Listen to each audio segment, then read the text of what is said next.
네, 감사합니다. 이 시간 우리 하나님 말씀 함께 보시겠습니다. 오늘 하나님 말씀 로마서 8장 12절에서 17절까지의 말씀을 보시겠습니다.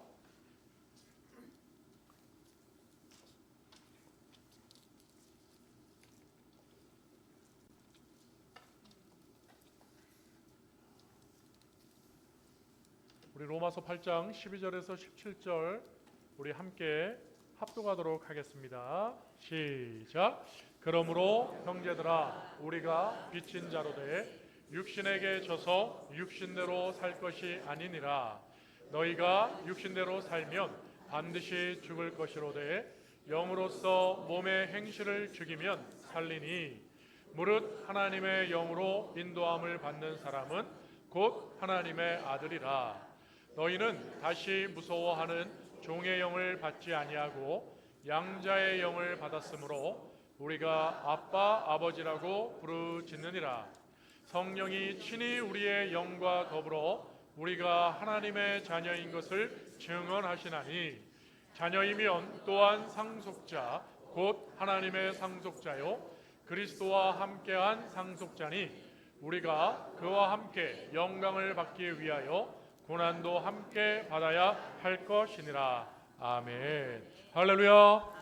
예, 오늘 귀한 본문 말씀을 통해서 당신은 누구십니까? 라는 제목의 말씀의 은혜를 나누고자 합니다. 하나님의 말씀이 선포될 때 아멘으로 화답하시며 하나님의 은혜를 함께 누리시기를 주의 이름으로 축원드립니다. 사랑하는 성도 여러분, 은혜의 25년도가 지나고 이제 소망의 26년도가 밝았습니다. 오늘 특별히 26년도 첫 주일 예배에 이 시간 우리가 함께하고 있습니다. 이 자리에 계신 여러분에게 하나님의 충만한 은혜가 임하시기를 주의 이름으로 축원드립니다. 함께 우리 좌우에 계신 분들과 함께 축복하며 인사 나눌 때에 주님의 은혜로 충만하세요 하겠습니다. 주님의 은혜로 충만하세요. 아멘. 예, 사랑하는 성도 여러분, 주님의 은혜로 충만한 한 해가 되시기를 다시 한번 주의 이름으로 축복합니다. 여러분, 시작이 반이라는 말이 있죠. 그만큼 시작은 아주 중요하다는 말입니다. 더욱이 그 시작이 좋은 일이라면, 좋은 시작을 한다면 아마 더더욱 좋은 시작이 그 삶을 주장할 것입니다. 여러분, 가만히 있으면 사실 아무 일도 일어나지 않아요. 그러나 사실 여러분, 우리가 그 시작한다는 거, 한 걸음을 뗀다는 거, 그래서 많은 용기들이 있어야 됩니다만, 그러나 용기를 내서 힘을 내서 한 걸음 시작을 내디디면 여러분, 천리길도 한 걸음부터라는 말이 있는데 오늘 저와 여러분들이 하나님 안에서 하나님께 좋은 시작을 알리고 계시니 여러분의 삶이 하나님의 은혜로 말미암아 좋은 결과를, 좋은 열매를 맺게 될 줄로 믿습니다. 오늘 하나님 앞에 나와 있는 저와 여러분, 오늘 이렇게 첫 시간 먼저 첫 주일 다른 세상의 분주함과 바쁨과 우리를 부르는 요청하는 곳에 가지 아니하시고 먼저 하나님 앞에 나와 계시니 하나님께서 얼마나 기뻐하시겠습니까? 오늘 이곳에 계신 하나님께서 저와 여러분을 특별히 더 귀하게 여기시고 은혜로 이 한 해 동안 함께 하실 줄 믿습니다. 여러분, 신앙생활 하다 보면 참 여러 가지 많은 회의가 들 때도 있고 또 고민이 되고 여러 가지 많은 어려운 일들, 마음이 좀 아픈 일들도 있을 수가 있어요. 그런데 오늘 본문 말씀을 다시 한번 잘 묵상해 보면, 오늘 말씀을 잘 보시면 하나님께서는 우리에게 오늘 제목처럼 당신은 누구십니까? 여러분 누구십니까? 라고 하는 질문 속에 하나님께서는 우리에게 힘이 나고 은혜가 되고 능력이 되는 말씀으로 우리에게 오늘 소망을 더하고 계시다는 것을 알 수가 있는 것입니다. 바로 우리의 시작점, 너무너무 중요한 이 시작점에 대해서 잘 알려주시는데 오늘 말씀의 중요한 내용은 바로 우리의 정체성에 대한 이야기를 한번 해보고 싶습니다. 여러분, 오늘 첫 시간입니다. 이제 26년도를 시작하면서 우리가 송구 영신 예배로 하나님께 먼저 나와 첫 시간을 드린 분들도 있고요. 그리고 주일로는 오늘 우리가 처음으로 하나님 앞에 또 시간을 드리며 나아가는 귀한 시간입니다. 여러분, 이곳에 모인 우리들이 정말 25년도까지 지나온 과거의 시간들을 한번 돌이켜 보면 항상 좋은 시작을 꿈꿔왔지만 여러분, 가는 과정 가운데 어느덧 그 좋은 출발이 무색해져 가고 여러분, 점점 우리 안에 많은 불편한 것들이, 부정적인 요소들이 생겨나는 것을 통해서 우리의 신앙생활을 경건하고 하나님이 기뻐하시는 성도로서 하나님의 자녀로서 살아가기가 여간 어렵다는 것을, 쉽지 않다라는 것을 우리가 알고 있는 것이죠. 그러므로 여러분, 오늘 이 첫 시간에 다시금 우리의 정체성을 확고히 세울 때 우리의 이 정체성이 모든 삶에 영향을 끼칩니다. 우리의 생각하는 판단의 근거, 우리의 가치관, 우리의 삶에 나타나는 모든 태도, 우리의 결정하는 것까지도 이 정체성이 여러분 좌우지하거든요. 그러므로 오늘 말씀을 통해서 여러분은 누구이십니까? 바로 우리의 정체성, 나의 정체성을 확고하게 여러분 세우셔서 하나님의 사람으로, 하나님의 자녀로 지금 이 26년도의 시작과 그리고 우리의 모든 삶의 가정, 그리고 26년도가 맞춰질 때 하나님께 영광 올려드리는 믿음의 성도가 되시기를 주의 이름으로 축원드립니다. 사랑하는 성도 여러분, 질문 다시 한번 드려볼까요? 여러분은 누구십니까? 당신은 누구십니까? 여러분, 이렇게 물으면 대답하기가 선뜻 대답하기가 쉽지가 않아요. 그렇지만 우리가 내가 항상 누구인가라고 하는 그런 정체성을 분명히 가지고 있으면 아마 언제 어느 때 그죠? 누구라도 물어보면 순간순간 바로바로 대답을 할 수가 있어요. 여러분, 우리는 밀레니엄 시대를 살고 있죠. 여러분, 1999년에서 2000년 넘어올 때 세계는 여러 가지 다양한 모습으로 변화를 많이 겪고 심지어는 전 세계가 망할 거다 이렇게까지 이야기가 있지 않았습니까? 정말 큰 변화가 있었습니다만 여러분 2000년을 지나오면서 인류가 가장 이 지구상에 역사적으로 큰 영향력을 준 사람이 누굴까라고 조사를 했었어요. 이 사회학자들이 조사를 해보니까 여러분 누굴까요? 여러분 지금은 잊혀져 있는 이름일지 모르지만 지금은 세계에서 그 나라가 여러분 후진국 쪽에 있어서 별로 신경이 쓰이지 않는 나라일지 모르겠지만 우리 한국하고는 아주 가까운 나라입니다. 몽골이라고 하는 나라예요. 몽골이라고 하는 나라. 여러분 그곳은요 지금 거의 한국화가 되어져 가고 있다고 합니다. 거리를 가보면 완전 여기가 한국인지 몽골인지 모를 정도로 한국의 영향력을 많이 받고 있다고 하는데요. 여러분 그 몽골하면 생각나는 사람 있잖아요. 바로 징기스칸, 칸이 위대한 왕이란 뜻인데 그 징기스칸이라고 하는 사람이 여러분 바로 인류 역사에 2000년 동안 가장 큰 영향력을 준 사람이라고 사회학자들이 신문 기자들이 모여서 뽑았어요. 여러분 근데 그 이유가 뭔가를 살펴보니까 여러분 이 징기스칸의 일대기가 전기가 여러분 새롭게 여러분 잘 소개되고 있는데요. 거기서 한 대목을 여러분 소개하고 싶은 게 있어요. 정체성과 관련된 겁니다. 그것이 뭐냐면 여러분 이 징기스칸은요. 여러분 그 어려울 때 전쟁이 많을 때 아니겠습니까? 그러다 보니까 아버지도 일찍 돌아가시고 홀 어머니 밑에서 크게 되어지는데 여러분 그 시골에서 먹을 것도 없고 너무너무 가난하게 살았습니다. 그래서 심지어는 우리나라에 있는 쥐하고는 크기가 다른 것 같아요. 찍찍 쥐 말입니다. 우리나라는 조그맣잖아요. 그런데 그 몽골에는 쥐가 들쥐가 얼마나 큰지 팔뚝만한가 봐요. 그런 쥐를 잡아서 먹기도 하고 정말 너무너무 어릴 때부터 고생하며 저렇게 자랐다 그래요. 그래서 여러분 그 징기스칸은 교육도 못 받고 사실은 글도 읽을 줄 모르는 그런 문명이었습니다. 그런데도 불구하고 왕의 자리에 이르고 황제가 되고 전 세계에 큰 영향력을 끼쳤는데 그 어머니가 해준 이야기가 있다 그래요. 그 징기스칸이 자기가 그 자신의 회고록에 기록한 아주 큰 대목이 뭐냐면 바로 그 어머니의 말 한마디로 자기가 위기가 올 때마다 어려움이 올 때마다 그리고 삶의 중요한 선택을 할 때마다 어머니의 그 가르쳐 주신 그 한마디를 기억해서 그는 모든 삶을 성공적으로 살았다고 얘기를 하는 거예요. 그것이 뭐냐면요. 바로 어머니가 이렇게 얘기했다는 거예요. 아들아, 너는 신의 아들이다 라고 얘기했다는 거예요. 너는 지금 이렇게 어렵고 아버지도 안 계신 것처럼 보이고 고아인 것 같고 정말 너무너무 가난하고 힘들고 너무너무 괴로운 삶을 살고 있는 것처럼 보이지만 아니야. 힘을 내야 돼. 너는 신의 아들이기 때문이야 라고 그렇게 교육을 했답니다. 그래서 이 징기스칸은요. 그 어머니의 그 메시지 하나를 붙들고 그가 어려울 때마다 자신이 신의 아들이라고 하는 그 말 한마디 그 비전 하나 그걸 붙들고서 그가 모든 판단과 모든 절대적인 선택의 앞에서 항상 그 신의 아들이라는 이유로 모든 것을 이겨내고 극복하고 그 놀라운 2000년 역사 속의 인류에게 가장 큰 영향력을 준 사람으로 여러분 뽑히는 그런 영예를 차지하게 됐습니다.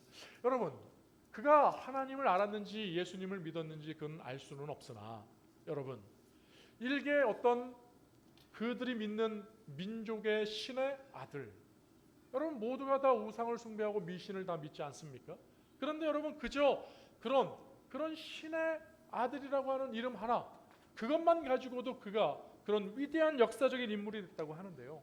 여러분, 오늘 저와 여러분들의 다시 한번 우리 스스로가 그냥 지식적으로만 알고 있는 하나님의 자녀, 이것이 정말 우리에게 어떤 의미이고 어떤 영향력을 주고 있는지, 어떤 능력이 되고 있는지를 우리가 이 26년도를 시작하면서 한번 우리의 정체성을 한번 점검해 봤으면 좋겠어요. 사랑하는 성도 여러분, 오늘 하나님께서는 본문 말씀해 보니까 하나님의 자녀인가 아니면 육신의 자녀, 세상의 자녀인가에 대해서 본문은 분명하게 우리에게 알려주고 있는 것이죠. 여러분 13절 화면을 보시고 13절과 14절 말씀을 한번 같이 읽어보겠습니다. 시작.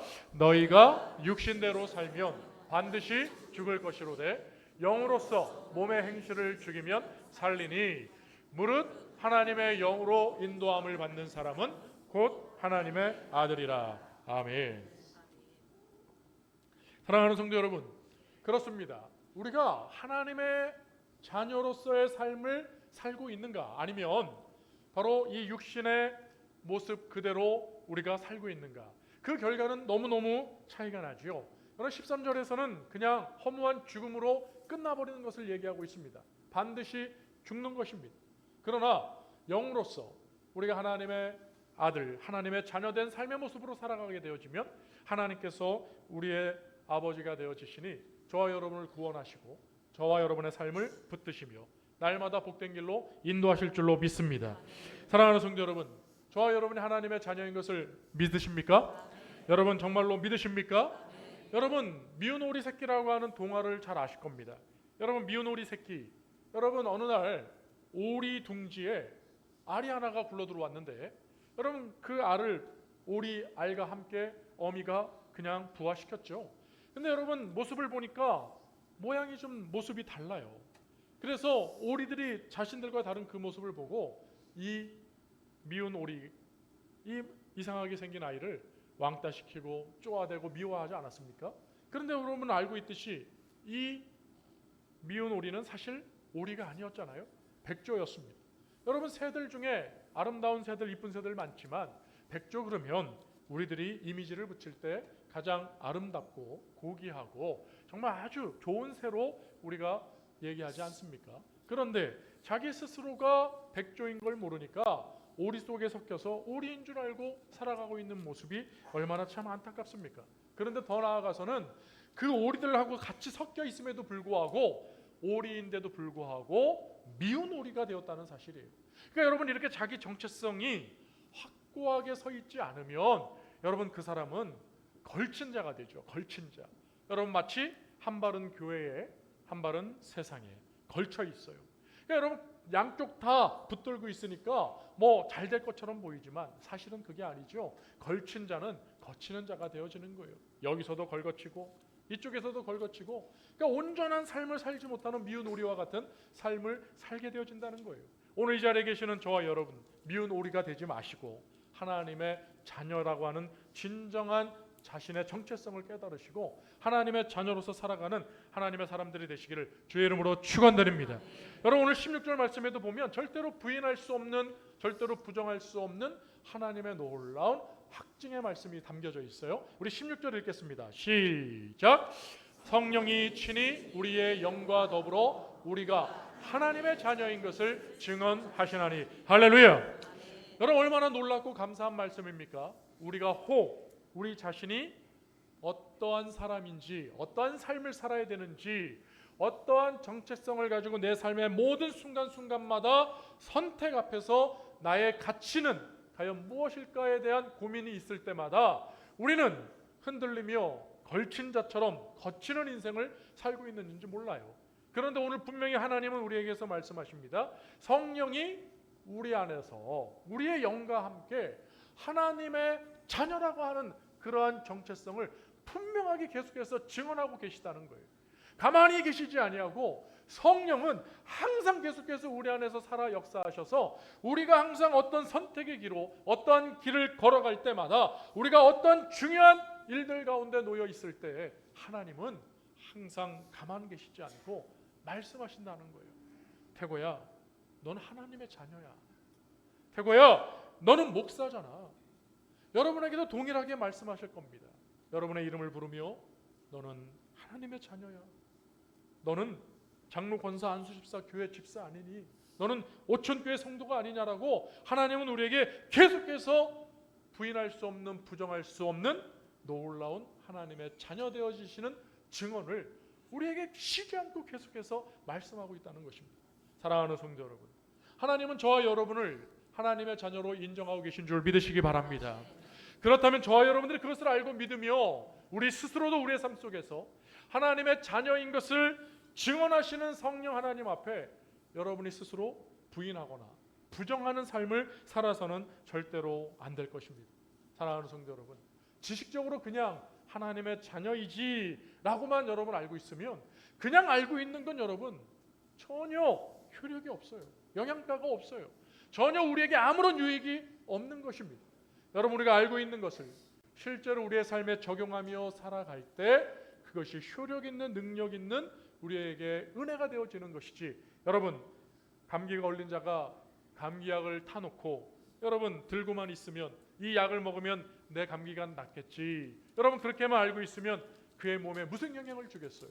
여러분 약을 쥐고 있다면, 그걸 알고 있다면 여러분 그 약을 입에 넣고 꿀꺽 삼켜야 여러분 그 약이 몸 안에 효력이 나타나 그를 건강하게 하는 것처럼 여러분이 알고 있는 지식으로만 가지고 계시지 마시고 하나님의 자녀된 그 놀라운 하나님의 선포 앞에 여러분이 굴복하고 복종하고 순종하고 하나님의 자녀된 삶으로 여러분의 삶을 하나님께 드릴 수 있기를 주의 이름으로 축원드립니다. 여러분 요한복음 1장 12절 우리가 잘 알고 있는 말씀 아닙니까?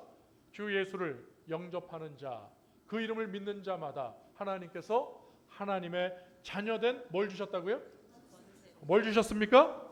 하나님의 자녀된 권세를 주셨습니다. 할렐루야. 믿으십니까? 여러분, 하나님께서 하나님의 자녀가 되게 한 것을 그저 신분만의 변화를 준 게 아니에요. 하나님은 하나님의 자녀된 권세, 특권을 주셨다고 분명히 얘기를 하고 있어요. 이 자리에 계신 여러분, 여러분이 하나님의 자녀라면 그냥 그 자녀의 타이틀만을 여러분 원하지 마시고 그 타이틀로만 만족하지 마시고 하나님의 자녀된 타이틀과 더불어 주시는 하나님의 놀라운 특권을 누리시는 하나님의 자녀가 되시기를 주의 이름으로 축원드립니다. 여러분 첫 번째로 주신 하나님의 특권은 무엇입니까? 한번 저를 따라해 보실까요? 영육의 구원을 받습니다. 그렇습니다, 여러분.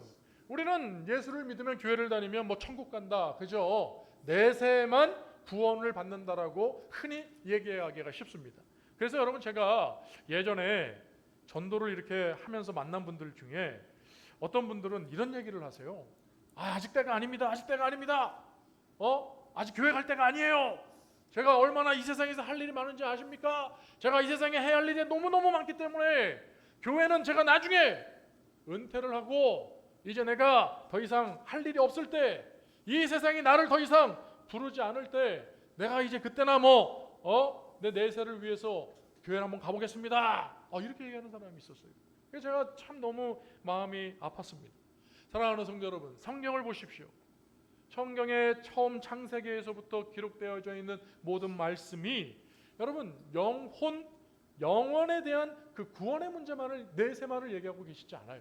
하나님은 동시적으로 우리의 영혼이 당연히 잘 되어지는 구원을 얘기하시면서 그리고 우리의 삶이, 우리의 현실의 이 삶이 하나님께서 잘 되어질 수 있도록 구원하신다라고 하시는 은혜의 말씀들을 하나님은 함께 하고 계시다는 것을 우리는 발견할 수 있어야 되는 것입니다. 여러분, 출애굽을 하는 그 애굽에서 종살이하던 이스라엘 백성들을 보십시오. 여러분 400년 동안이나 애굽이라고 하는 땅에 살면서 그들은 종살이를 했습니다. 여러분 누가 그들을 구원했습니까? 애굽이라는 나라가 갑자기 망해버려서 여러분 그 나라가 망함으로 그들이 그냥 고아처럼 되어 오갈 데 없어서 떠돌이가 돼서 그냥 강야로 나왔습니까? 그럼 강야로 나온 그들이 어떻게 가나안 땅이라고 하는 곳에 들어갈 수 있습니까? 그들의 여정을 보면 하나님의 구원의 역사가 없었다고 이야기하는 사람은 거짓말하는 자죠. 여러분, 그들은 그들의 힘으로 구원하지 않았어요. 모세를 보내셨고 모세를 통하여 하나님은 10가지의 놀라운 능력을 행하심으로 이스라엘 백성들이 구원을 받았습니다. 할렐루야. 이스라엘 백성들이 어떠함으로 구원을 받은 게 아니에요. 하나님이 그들을 구원하셨습니다. 여러분, 그뿐입니까? 우리나라도 보십시오. 일제강점기를 우리가 지나왔습니다. 우리나라가 일제강점기 속에서 나라를 빼앗기고 여러분 이름까지 빼앗기고 아무것도 여러분 한국, 조선이라는 이름으로 무엇을 할 수 있지가 않았습니다. 그런데 여러분 우리나라가 이 나라가 해방이 되어진 거 무엇을 했습니까? 여러분 우리 힘으로 이루는 게 아니에요. 여러분 역사의 주관자 되시는 하나님께서 미국이라고 하는 나라의 힘을 통하여 이 나라가 한날 한시에 여러분 그냥 무조건 항복하는 천황의 그 선포로 인해서 해방을 얻게 되었습니다. 여러분 놀라운 하나님의 역사 속에 여러분 우리가 아무것도 한 일이 없지만 얻어지는 그 구원의 은혜가 우리의 삶 속에 나타나고 있다는 것을 발견한다면 여러분 오늘 저와 여러분들이 하나님의 자녀라고 하는 타이틀만을 생각하지 마시고 우리는 명예로 사는 사람들이 아닙니다.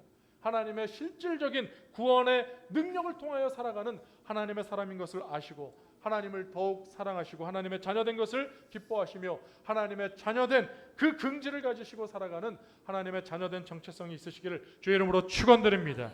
여러분 두 번째 특권은 무엇입니까? 한번 따라해 보실까요? 기도의 응답과 삶의 평안이 있습니다. 사랑하는 성도 여러분, 이것만큼 큰 특권이 어디 있습니까? 여러분 이 세상 모든 사람이 신자나 불신자나 모두가 소원을 갖고 살고 있습니다. 여러분 얼마 전 우리는 12월 31일과 1월 1일을 지나왔습니다.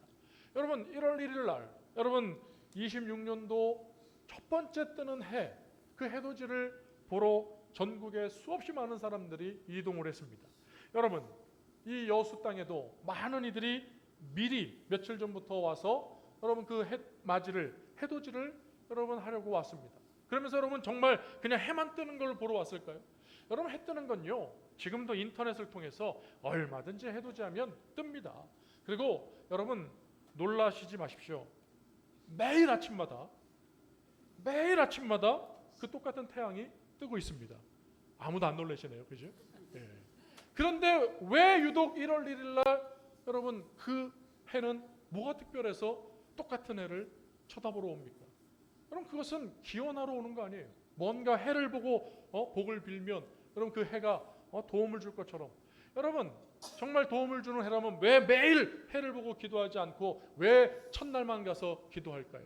왜 보름달이 매 보름마다 뜨는데 왜 매 보름마다 기도 안 하고 왜 8월 한가위 대보름날만 여러분 그 보름달에게 기도할까요?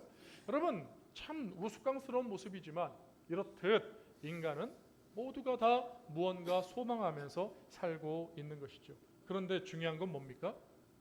우리가 부르짖을 수는 있어요. 우리가 부를 수는 있다고요. 여러분 우리가 아무리 목청을 놓아 소리질러 불러도 여러분 대답하지 않는다면 여러분 산에 올라가서 야호! 야호라고 소리치며 메아리를 아무리 불러봐야 여러분 그 골짜기에 야호호호호 소리는 들리는지 모르지만 여러분 누가 대답합니까? 누가 응답합니까? 아무도 응답하지 않으면 그 공허한 외침, 그 공허한 부르짖음, 그 공허한 허무한 소망들 그게 무슨 의미가 있겠어요? 사랑하는 성도 여러분, 오늘 저와 여러분의 기도에 귀를 기울이시는 하나님이 계신 것을 감사하시기를 주의 이름으로 축원드립니다. 우리의 기도에 응답하신 하나님이 계신 것을 여러분 감사하시고 하나님의 자녀된 특권을 여러분 누리세요. 예? 기도하십시오. 기도하시면 하나님이 들으시고 응답하신다고 말씀하셨습니다. 이게 누구에게 주신 특권입니까? 하나님의 자녀에게만 주신 하나님의 놀라운 특권 아니겠습니까? 사랑하는 성도 여러분, 26년도 이제 새해가 밝았고 새해 시작의 첫 주일을 맞이했습니다. 여러분들 하나님의 자녀라고 하신다면 하나님이 덤으로 주신 하나님의 자녀된 특권, 여러분 이 기도와 기도의 응답, 이 특권을 10분 이용하셔서 하나님의 놀라우신 응답의 역사를 누림으로 복되고 복된 한 해를 살아가시기를 주의 이름으로 축원드립니다. 여러분 또한 삶의 평안을 주신다고 말씀하고 계시잖아요. 여러분 삶의 평안은 누가 주십니까? 여러분 이 세상 환경이 주는 게 아니에요. 어떤 사람들은 모든 일이 잘 되면 아 좋다, 행복하다, 평안하다 그럴 것처럼 생각되지만 여러분 어디 그러든가요? 여러분들이 아이를 낳으면요, 아이가 있었으면 좋겠다, 아이를 낳으면 좋겠다 그러지만 아이가 딱 태어나면 어떻게 돼요? 태어나면서부터 부모의 근심 걱정은 점점점 더 늘어나죠. 이 아이가 기면 이제 걷기 바라고 걸음 학교 가고 그러길 바라지만 그 가정을 가면서 보면 어때요? 아유 기면 어디 가서 머리라도 찌을까, 걸으면 넘어져서 또 다칠까, 학교를 가면 또 무슨 일을 당하지 않을까, 별의 별 걱정 근심만 늘어나는 것이 우리의 인생인 것처럼 뭔가 내가 잠깐 원하는 게 이루어졌다고 해서 그것이 영원한 기쁨이 되지 못해요. 그러나 우리 하나님 뭐라 그러셨습니까? 사랑하는 하나님의 자녀에게 평안을 주신다고 말씀하셨습니다. 하나님께서 주시는 평안은 세상이 알 수도 없다 그랬어요. 세상이 줄 수도 없는 평안이라고 그랬습니다. 할렐루야. 하나님이 주시는 그 평안을 누리시길 주의 이름으로 축원드립니다. 여러분 이것은 두 가지의 의미를 동시적으로 생각합니다. 기도의 응답에는 긍정적인 모습과 부정적인 모습이 있어요. 무슨 얘기입니까? 기도의 응답에는 무조건 예스만이 있는 게 아니에요. 하나님은 노라고 대답을 하실 때도 있습니다. 그렇습니다. 그리고 여러분 우리가 평안이라고 하는 것이 여러분 무조건 모든 일들이 다 잘 됐을 때만 평안이라는 것이 열매가 맺어지는 게 아닙니다. 정말로 사실 평안이 필요할 때는 언제일까요? 당연히 우리의 삶의 고난과 우리의 삶의 어려움, 우리의 눈에 눈물이 맺힐 때 오히려 더 필요한 것이 평안이라고 하는 거죠. 그러니 여러분 기도를 할 때 무조건 예스만을 생각해서 기도한다는 것은 사실 아직 어린아이와 같은 신앙일 수 있어요. 그리고 평안을 생각할 때도 내 삶이 항상 좋은 것, 최고의 전성기를 누리는 모습이라고만 기대를 하면 그것도 왜곡된 모습일 수 있어요. 사랑하는 성도 여러분, 우리의 삶이 혹 내려가는 골짜기의 삶이라고 할지라도 시편 23편의 다윗의 고백처럼 여러분 죽은 사지를 걸어가고 여러분 정말 위험한 골짜기를 걸어간다 할지라도 그곳에서 정말로 필요한 하나님 아버지의 평안이 임하고 할렐루야! 할렐루야! 하나님 아버지의 평안이 임하여 여러분 그가 두려움에 떠는 것이 아니라 여러분 사지에 있을지라도 다니엘이 그 사자굴에 있을지라도 여러분 새 친구가 그 뜨거운 용광로 속에 들어갈지라도 두려워하지 아니하고 하나님이 지켜주시는 평안이 있었기에 그들은 호들갑을 떨지 않았어요. 예? 그들은 어쩔 줄 몰라서 정신이 나가는 멘탈 붕괴되는 모습으로 있지 않았어요. 오히려 하나님이 지켜주시는 그 평안 가운데 하나님의 소망, 하나님이 붙드시는 은혜를 바라보며 그들이 나아갔다는 사실을 우리는 바라봐야 하는 것입니다. 여러분 다니엘은 하루에 3번씩 예루살렘을 향하여 하나님께 기도하지 않았습니까? 그런데 여러분 왜 사자굴에 들어가게 됩니까? 여러분 우리가 기도하는 것과 실질적으로 하나님이 응답하시는 대답은 좀 다를 수가 있어요. 왜요? 우리가 하나님 마음과 하나님의 머리의 계획, 생각을 모르기에 우리의 마음대로 우리의 생각대로 우리가 기도할 수 있잖아요. 그러나 하나님께서는 우리가 가장 귀하고 좋은 길이 어디신지를 아시고 우리에게 가장 좋은 곳으로 대답하시기 때문에 때로는 yes, 때로는 no, 때로는 기다려, wait라고 여러분 대답하실 수도 있다는 사실이에요. 그러나 중요한 건 변하지 않는 건 뭡니까? 하나님은 좋으신 아버지가 되신다는 사실이 변하지 않는다는 사실입니다. 그리고 우리는 그 좋으신 하나님의 자녀가 된다는 사실 또한 변하지 않는다는 사실이죠. 그러므로 여러분 이제 시작하는 26년도 새해 첫 주일에 여러분들의 정체성을 확고히 할 때 하나님은 나의 아버지시요 나는 하나님의 자녀라고 하는 사실이 변함없는 저와 여러분의 신앙의 가장 근간을 이루는 근본적인 신앙의 기초가 되시기를 주의 이름으로 축원드립니다. 여러분 현실 속에서 우리는 하나님의 자녀로 살아가게 되어집니다. 그때 우리의 눈에 보이는 것들이 우리의 시선을 가릴 수가 있고요. 우리의 귀에 들려오는 소리가 우리가 하나님의 자녀라고 하는 것을 여러분 어지럽히며 헷갈리게 할 때가 있을 수 있습니다. 그러나 여러분 더더욱 우리의 삶 속에서 하나님의 자녀된 사실을 절대로 잊지 마시고 여러분의 삶이 하나님을 자랑할 뿐만 아니라 우리를 하나님의 자녀되게 하신 예수 그리스도의 구원의 은혜를 날마다 삶 속에서 선포하며 살아가시는 믿음의 성도 하나님의 자녀들이 되시기를 주의 이름으로 축원드립니다. 그래서 여러분 17절 마지막에 여러분 하나님은 우리에게 이렇게 말씀하시는 거 아니겠습니까? 우리 한번 같이 읽어볼까요? 시작.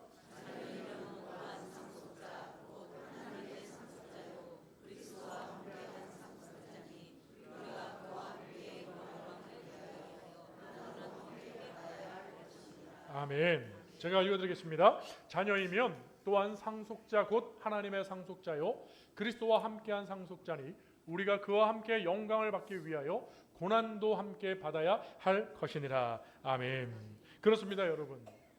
여러분, 우리가 하나님의 자녀로 살 때에 여러분 세상과 우리가 혼재되어져 있는 우리의 모습 속에서 하나님은 분명히 우리를 구분해 하시고 우리를 구별하시고 거룩하게 하나님의 자녀로 세우실 것입니다. 그때에 하나님이 우리의 모습 가운데서 바라보시는 것은 무엇일까요? 그렇습니다. 우리가 모두가 그저 바라는 평탄한 길, 무조건 영광의 길을 하나님은 지금 보고 계시지 않다는 것이죠. 우리가 때로는 슬프고 괴롭고 어렵고 고난스러운 길을 걸을 수 있음을 우리에게 이미 알려주고 계십니다. 그럼에도 불구하고 변하지 아니하시는 하나님의 놀라우신 은혜는 바로 저와 여러분들이 하나님의 자녀가 되어 하나님의 그 모든 것을 유업으로 물려받는 상속자가 되었다라고 하는 것을 분명하게 얘기하고 있습니다. 그리하므로 우리 주 예수께서 동일하게 그 영광의 자리에 이르시기 전에 여러분 그 십자가의 모진 고난의 가정이 있었다는 사실을 우리에게 알려주시며 우리도 힘써 우리의 삶에 찾아오는 수없이 많은 크고 작은 어려움들 속에서 저와 여러분들이 하나님의 자녀된 것을 포기하지 말고 어지러운 세상 속에서 자녀된 것을 잊지 말고 온전히 상속자 되어짐을 인정하고 하나님 앞에 온전히 설 것을 우리에게 분명하게 이야기하고 계시는 것입니다. 사랑하는 성도 여러분, 26년도를 시작하는 이 첫 주일 예배 시간에 하나님의 자녀로서 여러분들이 이 시간 하나님과 함께 하고 계시기에 삶의 모든 순간마다 하나님이 함께 하시는 것을 저는 믿습니다. 여러분도 믿으시고 이 한 해 26년도가 맞춰질 때에 이 시작한 것이 정말로 너무너무 귀하고 귀한 의미가 있는 그러한 한 해로 만들어 가시는 여러분의 자녀된 삶의 걸음걸음들이 되어지시기를 오른손들 아멘 하겠습니다. 주의 이름으로 축복합니다. 할렐루야, 할렐루야.